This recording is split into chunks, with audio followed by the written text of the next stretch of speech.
الخير، خلونا نجهز للمدرسة أنا وأنتو. هذا البنطلون عندي من زمان كتير، يعني إذا بتحضروا حسابي بتشوفوه. اليوم بنحط نقطة. جهاز تبع الرطوبة حاسة شوي تاني حيصير هليكوبتر. تبع غرفة النوم صوته عادي، بس هذا صوته عالي.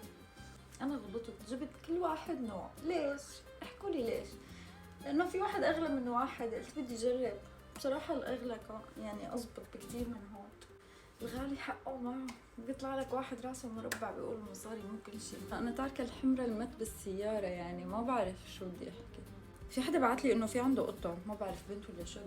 قلت لهم قد ايش السعر؟ طيب يعني احكوا لي مواصفات عنها. ما بنختلف. وين بيتهم؟ باخر معامل الدنيا، باخر بالكوكب، بالطرف الثاني من الكوكب، وما بنختلف. شو ما بنختلف هيك؟ يعني بروح لهنيك وبتقولوا لي $1000 مثلا، شو هي ما بنختلف؟ حسسوني عم بيبيعوا يعني شي كنز، شي قصة. ما بنختلف. تعالي وكلي كم عنا، لا تاكلي كم وانت يعني بالمحادثة. لبست هاي، البس هاي للرقبة، الطوق المحبب الى قلبي، يعني طبعا كل الانواع مو بس هذا النوع. هولندا مالي امان، رغم انه مدت انا السجاد.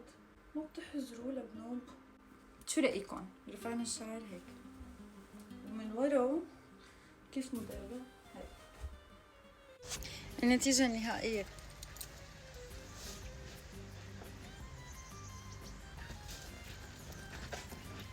أتمنى لكم يوم حلو.